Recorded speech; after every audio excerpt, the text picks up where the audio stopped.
ketemu lagi di Offside Duo hari Kamis. Dan ini masih menunggu kejutan-kejutan di bursa transfer. Masih menunggu yang nego-nego. Paling yang terakhir kan Chelsea, coach juga udah bikin videonya ya. Barter antara Gallagher, Joe Felix. Tapi Gundogan cepat banget coach ya. Sebenarnya nggak barter. Bukan barter, ya nggak barter. Maksudnya pelicin sih menurut gua. Biar Gallagher bisa dilepas, dia harus kasih pelicin dulu kan. Berupa Felix, walaupun bukan barter dalam satu klausul lah. Ya kan. Tapi kalau Gundogan menurut lo, ini kan perdebatan di fans Barca, siapa yang mau keluar? Enggak. Soalnya dari situ yang Sebenarnya bukan masalah itu. Masalahnya ada beberapa faktor. Satu, Gundogan kayaknya nggak nyaman. Sampai dia keluarkan kritikan, ya mental pemain Barca ini kacau. dulu itu kan? Dulu, Ya, dulu Araujo. Cuman ini kan bisa internal nggak kondusif lah. Iya. Araujo disalahin karena kartu merah lawan PSG, dan memang Araujo salah kalau gue bilang. Tapi mungkin ada beberapa orang yang udah lama di Barca nggak bisa terima gituan kan. Oh, kritikan seperti itu ya? Mungkin. Soalnya gue kemarin baca dari akun komunitas City bilang, lihat bagaimana media-media Spanyol dan juga media besar Eropa memframing bahwa kesannya dari Gundogan yang pengen keluar. Padahal sebenarnya katanya dari manajemen Barca yang pengen membuat dia keluar kan. Itu nah sebenarnya... ini kita bicara manajemen Barca. Manajemen Barca itu kasihan gue. Jadi mereka kalau sikon keuangannya bagus, Gundogan nggak akan gratis keluar. Betul, iya ini gratis sih. Karena kembali pertimbangan, kalau nggak gratis, Gundogan nggak pergi, kita nggak bisa daftarin Olmo. Karena kita menghemat 15 juta setahun. Oh 15 juta ya? Iya. Oh gede juga, gue pikir cuma 9 atau 12 juta. Gajinya gede juga. Banget. Ya masih malam De Jong tapi ya. Terus setengahnya De Jong, jadi dia 300-an seminggu. Oh. Terus nah kalau seandainya Barca nahan, nggak bisa daftarin. Jadi mau nggak mau, untuk agar bisa daftarin Olmo sama Inigo Martinez, harus dilepas. Loh Inigo kan emang nggak belum didaftarin? Belum didaftarin juga. Oh, walaupun main pramusim ya, tapi ya ternyata belum didaftarin. Gue pikir belum didaftarin. Terus gimana sih PKN Sefati sama siapa lagi yang baru baju? Ya itulah, itu nggak ngerti juga itu. Cuman intinya adalah, ya Barca harus kan ada 3 pemain yang layak dijual. Araujo, Gundogan, Frenkie de Jong. Frenkie de Jong nggak mau pergi. Nggak mau. Karena gajinya kegedean. Iya kan? Iya bener, dia nggak mau nurunin gaji juga kan. Araujo masih 50-50, bisa iya bisa nggak. Iya bener. Tapi Gundogan udah pasti bisa. Nah opsinya ya di Gundogan ini. Dengan catatan dia free transfer. Ya apalagi Gundogannya juga dengan senang hati ya untuk balik ke City ya. Karena Pep juga mau. bener. Gundogan keluar karena dia nggak diperpanjang sama manajemen. Iya. Dia kayak pengen lebih dari setahun kan. Iya. Nah sekarang mereka lihat nggak ada Gundogan, keteteran juga ini City. Iya. Iya kan? Iya benar. Ini jadi amunisi yang sangat bagus ya jadinya. Kayaknya dia nggak beli striker pun kayaknya oke nih. Gundogan kan bisa jadi kayak false nine juga, kayak second striker lah. Nomor 8 yang bisa banyak gol di kotak penalti juga kan. Even dia nggak pakai striker. Dia tinggal namain false nine. Strikernya tarik ke belakang, Gundogan masuk dari belakang dari second line. Ya kayaknya ini jadi transfer yang transfer gratisan tapi sangat penting buat City menurut gue Gundogan ini. Tapi kalau ngelihat dari chance-nya transfer lagi Barca mungkin nggak datengin main lagi coach? Nggak mungkin lagi. Kiri mungkin aja. Nggak mungkin Ya tergantung siapa yang keluar. Oh ini ya kuncinya sampai 7 hari ke depan. Kan kalau seandainya nggak ada opsi Ansu Fati. Iya benar ya. Gitu. Sama ya main-main muda itu ya. Siapa sih kemarin? Pak Vitor, Bernal, Pau Kubarsi, si Casado. Kubarsi kan back tengah dong. Iya. Kan? Di tengah. Sayap kiri siapa sayap kiri?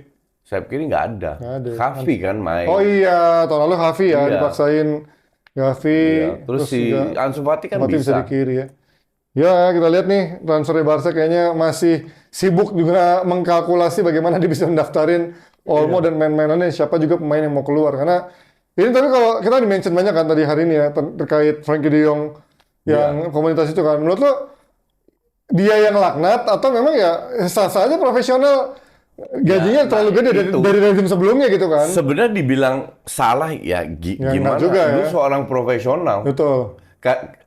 Gue tadi di DPI gue bilang ada 2 sisi. Positifnya Frenkie de Jong menunjukkan bahwa pemain itu masih punya hak. Ya, nggak bisa di fait accompli sama klub. Iya kan? Iya betul. Nah, di sisi lain yang negatifnya, kok lu nggak kok lu tega amat gitu loh, lihat klub lu yang lagi terseok-seok, nggak mau ngebantu, toh lu tetap digaji, toh yang diminta diturunin. Asumsi Frank, seandainya Deco minta ya turunin setengah dong 600 ke 300. Nggak deh, gue turunin cepet aja. Kan cukup ngebantu, ngerti nggak?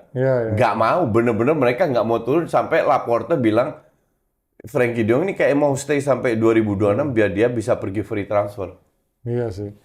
Ya tapi memang itu juga hak pemain. Iya, hak pemain dari sisi profesional nggak salah sebenarnya ya. Cuman salah. Dari sisi apa ya namanya tenggang rasanya gitu ya. Mungkin kalau kayak dulu kan banyak pemain senior yang nurunin gaji. Sama kayak kasusnya Özil lah. Özil 1,5 tahun terima gaji buta. Mau disingkirin tetap aja dia dan dia gajinya kan gede. Dan akhirnya dia pergi. Ya dibilang salahin Özil ya salah. Tapi di sisi lain dia nggak salah juga. Wong dia punya kontrak sah. Ya kalau emang Barca emang segitu mau buang dia keluar ya mutual kontrak sih, kayak dia harus bayar pesangon kan kalau kayak gitu kan.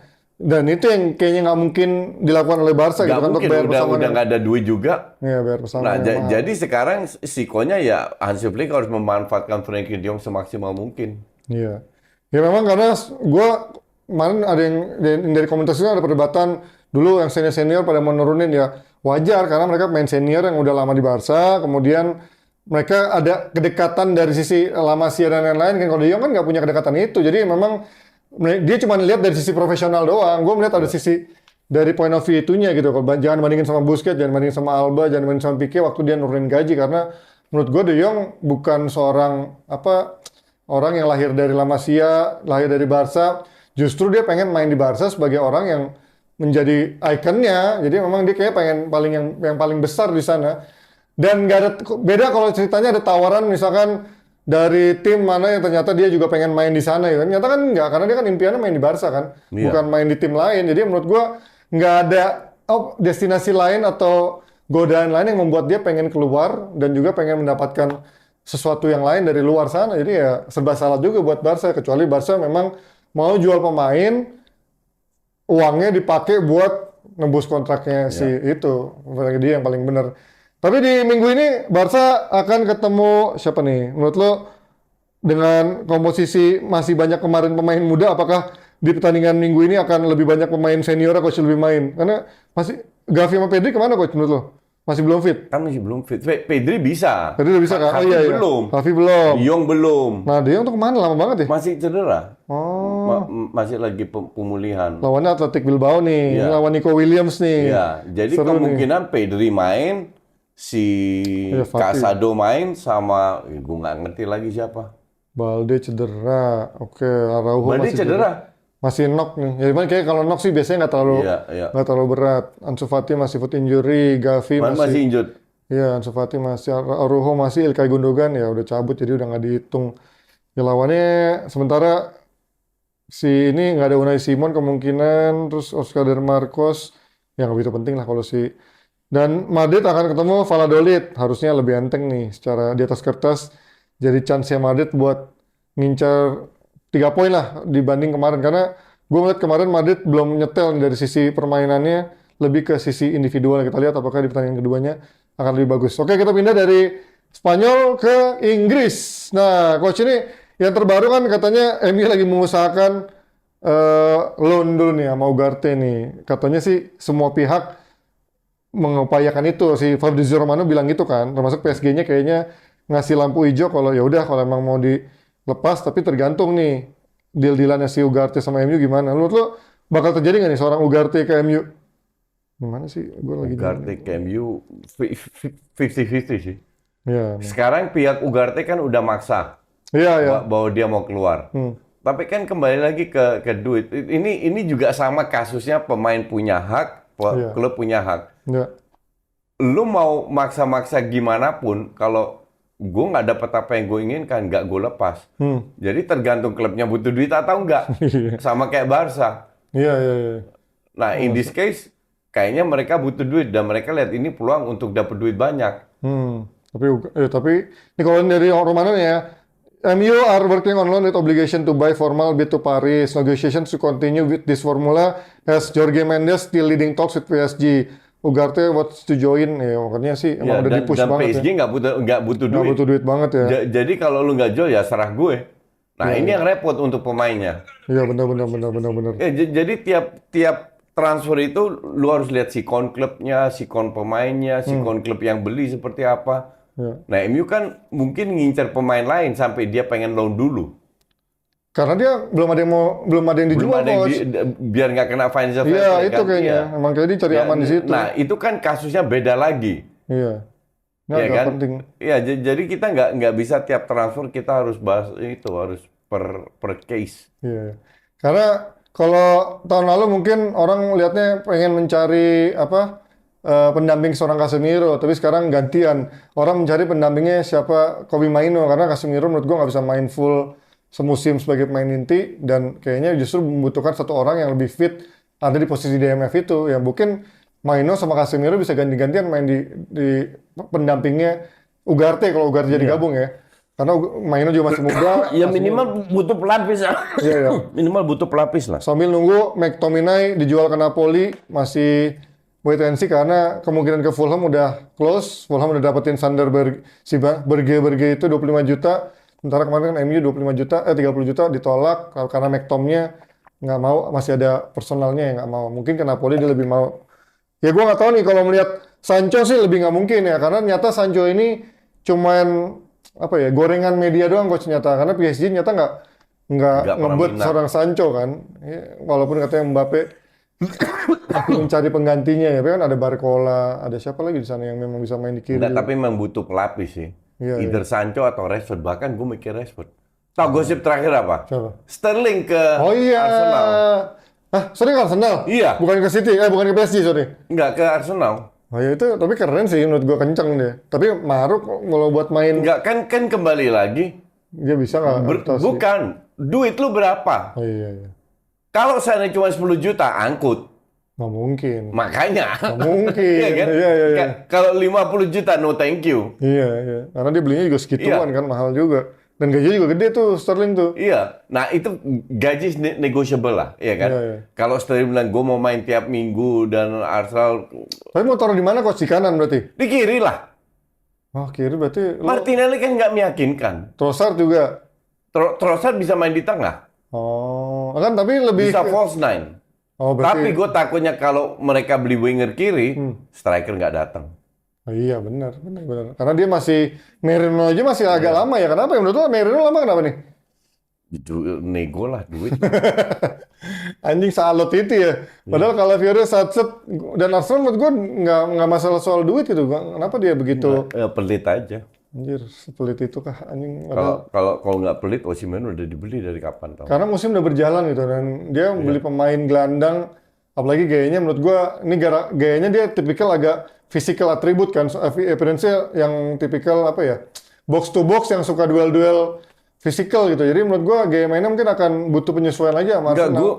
lu udah punya Havertz. bukan di tengah lu udah Jorginho, punya Partey. Jorginho, Rice sama Partey lo. Iya, kan buat pelapis lo bilang daripada tusuk gigi. Pelapis ketiga kan dia Bukan bukan pelapis. pemain kreatif. Rotasi. Ini kan bukan pemain kreatif. Bukan. Ini kan lebih Box to box yang muscle ganti gitu. Jorginho. Wong Jorginho, Partey juga. Tapi Partey kan suka injury prone juga coach. Iya. Ya kan? Iya Sering absen juga dia. Ya sebagai pelapis oke lah. Cuman ya Ya, kembali harganya lagi nggak semahal kalau itu ya. selama nggak terlalu mahal sih oke aja. Iya masih. Cuman kalau gue bilang tetap tunggu kejutan dari Edu di detik-detik akhir Ya. untuk datengin Osimhen. Nah kalau Chelsea kedatangan Joao Felix upgrade nggak menurut lo? Enggak. Daripada Modric sama Neto? Upgrade dong, ya kan? Sedikit dong maksudnya kalau secara Nggak nama tahu ya. juga. Walaupun kita nggak tahu lihat cara permainannya ya. Cuman kalau dari nama mah Dia ini kan pemain free roll. berbakat, Iya. free roll, stylish. Cuman flop di mana-mana. Iya. Kecuali di Benfica Iya. doang ya bener. Terus pemain flop dibeli dengan harga 60 juta, 60 juta Felix. 50 dong. juta, Oh iya. sorry 50 juta Gue lupa nih berapa. dengan kontrak 6+1 tahun, 300.000 seminggu. Anjing. Udah gila aja loh. Mahal banget. Emang Makanya. 300.000? Buset. Di Barca dia mau dibayar cuma 7 juta setahun nih. Ini 7 juta setahun enggak? Iya 7 juta setahun. Sementara ini 300.000 seminggu ya, berarti 15 juta itu ya? Iya, 15 juta. Anjing, mahal banget main yang nggak ada kontribusinya. Iya, maka dari itu. Kacau sih ini. Kan nggak make sense Chelsea ini. Gila juga ya. Tapi kan kemarin lihat cara mainnya Neto. Ya walaupun masih satu pertandingan ya. Neto juga overrated. Iya, harganya juga mahal kan. Iya. Mudryk lebih overrated Iya lagi. kan, maksud gue tapi Ya terus semua numpuk pemain itu. iya. Kalau suruh milih, tapi kalau dari 3 pemain ini siapa yang lo start? Ya Felix lah. Hah? Felix kan? Iya kan. Kalau menurut gue di atas kertas ya orang, wah ngeliat sangar juga nih nama, walaupun flop di mana-mana gitu Iya. kan. Apalagi kalau ada Osimhen. Jadi ya semuanya udah upgrade semua Terus tuh. belum mau beli Osimhen, berapa duit lagi? Keluar ratusan juta lagi tuh. Iya, makanya 100 juta lah kalau emang tergantung bagaimana Lukakunya nih. Masa 50, oh iya 50 juta anjir. Gila kan ya? Pemain yang flop di mana-mana. Iya. Chelsea juga bego ya. Oh, tapi dia dengan harapan Chelsea nggak bego nggak beli Mudryk ke 70 plus add-on sampai 90 juta. Ya, tapi mungkin ini 50 jutanya juga ada itunya kali ya, dicicil berapa tahun kali. Ya tetap aja dihitung. Lu semua pemain dicicil, semua kontrak jangka panjang 6 tahun, yang dihitung kan cuma 5. Ya, ya. Ya, kalau ini menurut gue bukan big deal, bukan good deal, kecuali datang striker. Emang good deal-nya apa Chelsea? Osimhen nanti. Musim ini? Osimhen kalau Nggak datang. datang. Nggak usah mimpi lu. Gue masih yakin Osimhen datang, coach. Sampai nunggu. Ini kayaknya udah hampir deal ya ke Forest. Kemarin ditolak kan? Nggak ke Forest. Iya kan, yang Iya, Forest sempat sekarang udah hampir deal. 25 Berita terakhir. 25 juta ya. Enggak, 30-35. Anjing, Add-on. bego banget Nottingham Forest Iya. beliin ke 35. Betul, bego. Cuman apa namanya? Kalau nggak dan Kate ya feeling gue Osimhen datang. Kalau Sterling jadi datang? Osimhen nggak datang. Ya kan? Kita lihat nih kuncinya. Tapi emang bener nih kuncinya di domino nanti nih siapa Pokoknya yang ada duluan. satu penyerang datang. Ya, Entah itu pelapisnya, entah itu Chiesa, Sterling, Ivan Toney. Ivan Toney nggak mungkin. Nggak mungkin Ivan Toney. Pemain Inggris loh kan lu butuh home ground. Kurang home ground apa? Ben White, Rice, Saka. Ya. Ya gue masih nunggu sih kuncinya nih seberapa cepat transfer si Lukaku ke Napoli karena ini yang menurut gue ngambil andil nasib Osimhen ke depannya apakah dia ke Chelsea atau ya bisa mungkin ke Arsenal ataupun mungkin ke tempat lain ya. Lukaku ke Napoli berapa maharnya, gajinya berapa karena Conte udah ngebet banget pakai seorang Lukaku ya. Tapi masih kita nunggu nih seminggu ke depan untuk transfer pemain sambil menunggu kita akan lihat pemain yang sudah datang akan kayak Joe Felix yang baru gabung. Siapa lagi yang baru gabung ya? Pemain-pemain yang di Fulham juga ngambil Sander Berge sama ngambil siapa kemarin ya? Cukup ambisius juga nih Fulham secara transfer, tapi kualitasnya kita nggak tahu. Sambil kita juga akan lihat nanti bagaimana mereka debut di akhir pekan ini. Yang pasti nonton bintang-bintang baru Premier League hanya ada di video tuh coach. Karena ada promo-promo menarik. Apanya tuh coach? Ya, promonya? betul sekali. Promo Diamond All Screen. 1 tahun cuma 947.000 di lapakgaming.com. Harga sudah termasuk pajak. Ya, sejauh yang paling murah. Kalian nggak akan bisa dapetin harga semurah ini dimanapun selain di Lapak Gaming. Langsung aja beli sekarang di lapakgaming.com. Tinggal klik link di deskripsi dan di pin komen di bawah ini. Lapak Gaming dijamin aman. Harga final. Terakhir PFA. Lo tadi udah bahas PFA belum di DPI? Sudah. Raya menurut lo pantas ada di sana? Siapa? Raya.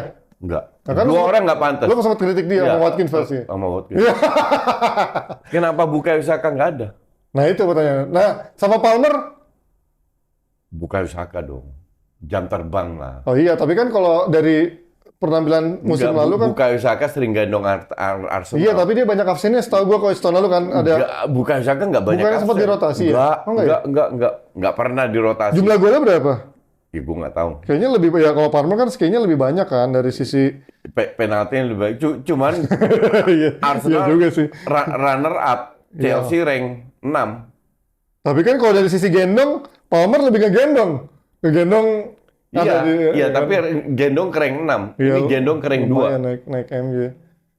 Nah, tapi kalau menurut gua, maksudnya kalau Saka itu, Dan Kevin De Bruyne harus masuk. tapi kan dia banyak cederanya tahun lalu. Iya, 10-12 tetap pertandingan. aja asis paling banyak. Iya sih, cuman kan kalau lihat kayaknya dilihat dari jumlah penampilan, konsistensinya dia, menit bermainnya karena belakangan Kevin De Bruyne suka ditarik keluar juga Iya, di babak iya, kedua, mainnya dari babak kedua juga. Nah, kalau menurut gua kalau Saka memang udah kelasnya udah segitu. Gini, lu kalau pilih player of the year, kan sesuai dengan posisi. Ya, ya, Rata-rata kan main 4-3-3 atau 4-2-3-1 lah, ya kan? ya. Satu striker kan. Iya. Ini adalah kenapa Watkins dimasukin. Iya, itu gue agak nggak masuk akal sih. Lu kan main dengan satu striker, semua tim juga main dengan satu striker. Iya, Kenapa lu nggak masukin Saka sebagai winger kanan yang di sebelah situ nggak ada? Ini kanannya siapa ya? Satu lagi. Kagak ada. Haaland. Walker. Enggak, kan depannya 3 tuh. Watkins, Haaland, satu lagi siapa? Nggak ngerti lah. Bukan Paul. Oh, Foden. Foden dia layak ada di Iya. sana. Ya kan harusnya Saka bukan Watkins. Ya, kalau gue setuju antara kalau Watkins nggak layak ada di sana. Tapi menurut gue, kalau Saka, menurut gue levelnya musim lalu nggak lebih bagus daripada musim sebelumnya. Oh iya, Ya betul. Tapi tetap lebih bagus daripada Palmer. Kalau Palmer lebih menurut gua- berpengalaman. Ya, cuman kalau Palmer sering hilang juga loh. Orang kan menilai dari gol-golnya, nggak nilai dari 90 menit. Cuman Palmer menurut gue ngegendong banget Chelsea untuk ada ke Ya peringkat 6. karena Dan orang belum lihat penampilan dia. jelek ya kan? semua. Orang belum pernah lihat penampilan dia. Iya. Musim lalu menurut gue ya outstanding gitu. Nah, Iya, untuk Ya tahun kan? pertama bagus banget. Makanya dia jadi Rookie of the Year ya. kan. Ya, makanya gue bilang Saka sama Palmer menurut gue lebih layak ada di sana memperebutkan dibandingin seorang Watkins ya. Kiper siapa menurut lu yang cocok ngegantiin? Karena kan Alisson juga suka diganti juga, nggak begitu bagus juga tahun lalu kan lu bilang. Ederson juga tahun lalu banyak absennya. Gue ya the best Nggak ada among the pilihan, worst. ya. Ya, Iya kan? kalau Nggak nggak ada pilihan. Alisson ya Ederson. Nggak mungkin Onana kan. Tapi kan Raya main hampir full. Menurut gue Raya tuh Blundernya terlalu banyak. ya juga sih. Dan kalau gue ngeliat kayaknya PFA ngeliat dari jumlah penampilan dia, jumlah menit bermain dia. Gue bilang ini mah terlalu objektif semua. Subjektif. PFA. Ya itulah. Ya, tergantung selera. Tapi memang menurut gue kiper tahun ini nggak ada yang outstanding ya. Musim lalu memang Iya. nggak ada yang outstanding dari sisi yang bener-bener Ya. save-nya. Si Raya melakukan banyak save bagus, Banyak bagus. tapi terlalu banyak blunder. Ya, bener-bener. Nggak yang bener-bener kokoh banget gitu kayak Iya. zamannya Peter Cech. Iya. Siapa lah De Gea yang lagi musim terbaiknya Iya. gitu kan, atau siapa lah dulu kan kita Betul. ingat kiper-kiper zaman dulu yang memang Courtois gitu, yang memang di Chelsea juga dulu hebat. Kalau menurut kalian outsider siapa menurut kalian yang pantas ada di sana dan nggak pantas ada di tim terbaik Premier League di minggu ini? Lu lihat game Juve belum, Coach? Intermezzo. Apa? Udah lihat game Juve belum yang lawan Como kemarin? Belum. Nah, Kan nggak bisa. orang udah muji-muji segala macem, tapi menurut gua lawannya baru Como. Gua pengen lihat nih musim Wah, lu ini. meremehkan Komun. Enggak, karena kan dia tim promosi. Ya kan wajar secara level jauh lah menurut gua. Fabregas lo pelatihnya. Ya pengaruhnya anjir. Varane lo pemainnya. Kan udah gak main, udah cedera Varane. Oh, kan cedera ya? Cedera dia, panjang masa sebulan 2 bulan. Terus juga ya kita lihat lah nanti. Gua kemarin lihat mainnya bagus, apalagi banyak main muda tuh siapa sih Inde Gembula lah, gua nggak ngerti yang di kiri, terus ada Kenan Yildiz juga, tapi gua pengen lihat. Yang gue bingung, Itses nggak main lepas Venezia kalah itu. Oh iya. Kayaknya Nggak ada di bench juga. cedera mungkin ya. Itu yang gue takutin. Aduh, kita masih lama, masih Itu ada yang gue waktu. takutin cedera. Masih ada waktu 2 minggu, 3 minggu lah. Iya, nggak lama itu. Tanggal berapa sih? 4 ya? 5. Oh iya ding, 5 sama 10. Iya, nggak nyampe 10 hari itu. Oke lah, kita akan lihat nanti dari Serie A. Karena Juve kemarin dipuji-puji mainnya, menurut gue bagus. Tapi menurut gue harus lihat dulu lawan yang lebih levelnya di atas Como. Baru kita akan lihat apakah se-fluid itu di bawah Mota. Atau ternyata ya dia butuh penyesuaian lagi karena banyak main-main muda yang terlibat di sana. Oke, kita akan lagi. Prediksi dikit Coach. Gue pengen sedikit quick preview aja mumpung kita Premier League. Dari Premier League aja nih, cepet-cepetan aja. Nggak usah ngomong skor. Bournemouth Newcastle. Newcastle atau Bournemouth lo? Seri. Wolves Chelsea. Seri. Anjing. Boston jelek banget mainnya. Liverpool Brentford. Full. Brighton MU. MU dong. Brighton kan lagi sampah sekarang. Wah, tapi pelatihnya lagi yang muda banget itu ya. Orang penasaran tuh. Seri. Anjing, di kandang Brighton sih ya. Iya di kanan berarti. City Ipswich ya bantai lah ini mah pastilah. Iya. Nah, pertanyaan gua. Spurs Everton. Spurs Everton. Harusnya Spurs. Di kandang Spurs sih harusnya Spurs ya. Iya. Nah, Villa Arsenal. Tahun lalu dua kali kalah. Menang tahun ini. Di kandang Villa. Iya di kanan Villa. Ya, kita akan lihat ya. Karena kemarin Villa, prediksi gue bener tuh kan, Villa lawan West Ham tahun lalu, minggu lalu menangan Villa sedikit, karena menurut gue West Ham mainnya masih mencari-cari, dan Banyak Villa PR lah. udah lebih bagus. Nah, tapi kalau lawan Arsenal sih, Tapi dibilang bagus nggak juga. ya enggak, mainnya enggak, emang Iya. enggak, cuman dia lebih meyakinkan lah. Selain lawan Arsenal, kita lihat di kandang Villa, apakah Arsenal akhirnya bisa membalas Arsenal kekalahan harus balas kekalahan. atau udah langsung kalah di partai kedua dan itu akan menjadi setback. Mungkin menyadarkan Arteta, oke, gue butuh striker. Mungkin kalau dia mungkin. kalah. Jadi kalau emang Osimhen datang, Arsenal harus kalah, silakan kalah. Nah, itu kuncinya mungkin ya. Oke, kita akan lihat nanti di minggu depan. Sampai ketemu semuanya. Bye-bye.